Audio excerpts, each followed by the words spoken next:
Squiz Kids acknowledges the traditional owners of the lands on which we podcast, the Turrbal and Kombumerri people.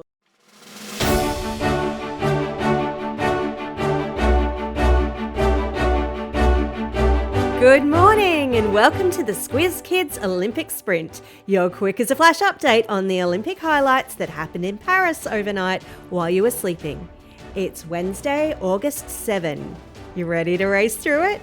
On your marks, get set, go! It was a nail-biting day for Team Australia in the women's park skate competition. Arissa True and Ruby True, no relation, gave it their all.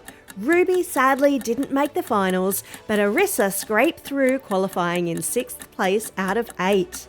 In the finals, Arissa had a shaky start, but pulled off an amazing selection of tricks in her second run. And her third run was pure magic, scoring an incredible 93.18. She wowed the crowd and skated her way into history as Australia's youngest ever Olympic medalist, winning gold. Go Arissa! Squiz Kids spoke to Arissa a little while ago, and there's a link in the episode notes if you want to take a listen. Basketball fans were treated to a thrilling quarter-final showdown between Australia and Serbia overnight. The Aussie Boomers stormed ahead, leading by 24 points in the second quarter. But the resilient Serbians clawed back in the second half and took control. Just when it seemed over, with 1.4 seconds left, Aussie superstar Paddy Mills levelled the score at 82-82 with a miraculous basket. Sadly for the Aussies, the Serbians, led by three-time NBA MVP Nikola Jokic, dominated the overtime period. The final score was 95-90, bringing to an end the Aussies' Olympic campaign. And it was a huge night in the velodrome. The Aussie men's team picked up a bronze medal in the team sprint. The Netherlands and Britain stormed home to take gold and silver, but the Aussies managed to edge out host nation France by just 0.396 seconds. Then, in a stunning turn of events, the Aussie men's team surprised the crowd in the team pursuit. Not only did they beat reigning world champs Italy, but also shattered their world record, which has stood since their gold win in Tokyo 3 years ago. This incredible performance puts Australia in the final for gold against Great Britain. And so to the medal tally. As we go to air this morning, the USA is on top with 23 gold medals, closely followed by China with 22. And what's this? Australia is in third position overall with 14 gold, 12 silver and 9 bronze medals. And that's the Olympic sprint for today. Now it's time for Squiz Kids Today. Squiz Kids! It's your daily news fix. Fun, free, fresh. Hello and welcome to Squiz Kids Today, your fresh take on what's happening in the world around you. I'm Christy Kijarina. It's Wednesday, August 7. In Squiz Kids Today, an Olympic pin scavenger hunt. Danish scientists discover papercut secrets.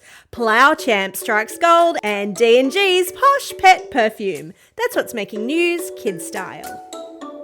The Lowdown. And first up today, here's a heartwarming reminder that the Olympics are about more than just sport. They're about making friends and creating memories with people from all over the world. Because it's not just the medals or mascot plushies that are in high demand, it's the team pins that everyone wants. So there's a cool tradition at each Olympic Games where teams bring pins to trade with other athletes and to collect. But this year, some athletes have upped the stakes, including American gymnast Simone Biles, having created their own individual pins. Even Olympic superfan and now NBC News correspondent Snoop Dogg has his own pin, making these unique accessories the hottest items around. What do you think? A new event, the Olympic Pin Scavenger Hunt. On a more somber note, Aussie digger Tom Pritchard passed away over the weekend at the age of 102. Tom was an Anzac and served Australia during World War II. He was the last remaining member of a group of 14,000 Aussie service people nicknamed the Rats of Tobruk.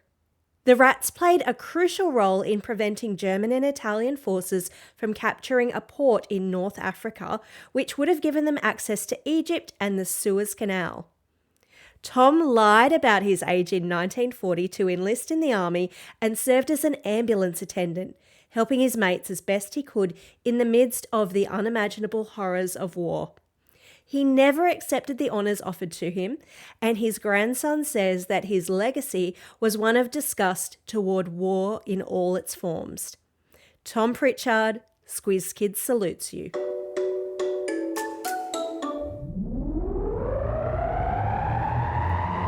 Spin the globe. Each day we give the world globe a spin and find a news story from wherever it stops.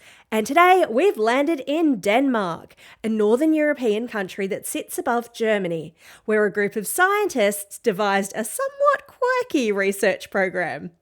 Imagine Leonard, Sheldon, Raj and Howard, a la The Big Bang Theory, and you kind of get the idea, because these scientists have been studying the physics of papercuts. And it turns out it's fascinating. One of the scientists was getting heaps of paper cuts and wanted to know why. So they gathered all sorts of paper: tissue, toilet, books, business cards, magazines, office paper and photographs. Then they built a robot, because of course they did, to push the paper samples into a blob of gelatin, which looks a bit like really firm jelly and was used to mimic human skin. And the results? The paper most likely to cause paper cuts is printer paper that is 65 microns or 65 millionths of a metre thick. But they didn't stop there. These curious scientists went on to create their own paper machete, a paper knife that they used to cut cucumbers, apples and even chicken until it got too soggy. Don't knock science class, kids. There are still so many mysteries to solve. Sport time! So I know we've had a lot of sport already this week, but I can't let this one go unmentioned. Last week, Australia's national ploughing competition took place in Western Australia, and it's a huge event for rural Australians. Now, for you city kids who might not know, a plough is a big piece of farm equipment used to prepare the soil for planting seeds. It turns the soil to make straight rows of ridges with dips called furrows in between. Imagine it like corrugated roofing or cardboard. Ploughs used to be pulled by horses or oxen, but these days they're mostly mechanical and pulled by tractors. This year's national ploughing champion is 25-year-old Scott Lockridge, and this was his 4th national title. Scott's proud to keep the art of ploughing alive and will travel to the Czech Republic next year to represent Australia in the World Championships. Go for gold, Scott! Believe it or not. Do you have a dog? Does it have its own jacket or a sparkly collar? Do you dress it up on special occasions or take it to the groomers for a hair and nail session? Well, my friends, if this sounds like you and you have a spare $160, this next story is for you. Luxury fashion brand Dolce & Gabbana has just released its first ever pet perfume. It's called Fifi, named after D&G founder Domenico Dolce's own precious pooch. The fashion house says that the fragrance is alcohol and irritant-free and has been approved by vets, so it can be safely used to turn any walk into a fashionable affair with the wafting aroma of ylang-ylang, musk and sandalwood. And the bottle even features a 24-carat gold-plated paw print. Honestly, I'm not a fan of dog smell, but at that price, I think I could live with it. Time for the quiz. This is the part of the podcast where you get to test how well you've been listening. Question number 1. Which items, apart from Olympic medals, are the most sought after by Olympic athletes? Did you say Olympic pins? Well done. Question number 2. Here's a tougher one.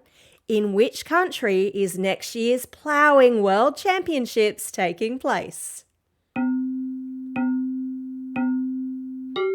Great listening if you knew that it's the Czech Republic.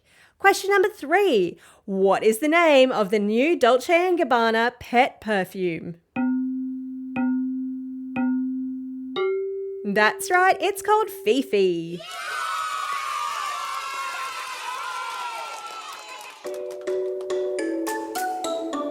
Shout-outs. It's Wednesday, August 7. The National Indigenous Fashion Awards are being held today on Larrakia country in Darwin.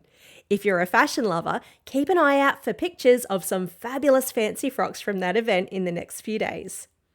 It's also a special day for these Squiz kids celebrating a birthday today. Sarah from Jerilderie, Richard from Cherrybrook, Owen from Curtin, Lily from Appin, Lewis from Plimpton and Sophie from Oak Park. Belated birthday shout-outs today go to Jack from Stafford, Beau and Neva from Floraville, Majella from Hartwood, Emma from Preston and Annika from Carlingford. And today's classroom shout-outs go to Room 4 and Room 7 with Ms Bramley, Miss Holly, Mrs Hocking and Mrs Brooks at Moana Primary School. Class 5-6 Aussies with Ms Lenahan at Bald Blair Public School. Class M19 with Mr Sinclair at St Eugene College in Burpengary. Class 6S with Ms Smythe at Maroubra Junction Public School. And lastly, but definitely not leastly, Class 5-6 JP with Mr P at Mansell College in Fig Tree Pocket. Don't forget, if you've got a birthday coming up and you want a shout out, or if you're after a classroom shout out, drop us a line at squizkids@thesquiz.com.au or fill out the form on our website. Well, that's all we have time for. Thanks for listening to Squiz Kids today. Bryce will be back again with you tomorrow for the Squiz Kids Daily News Podcast. And don't forget, every morning of the Olympics we'll be bringing you the Squiz Kids Olympic Sprint, a quick catch up on what's been happening in Paris while you've been asleep. In the meantime, folks, get out there and have a most excellent day. Over and out.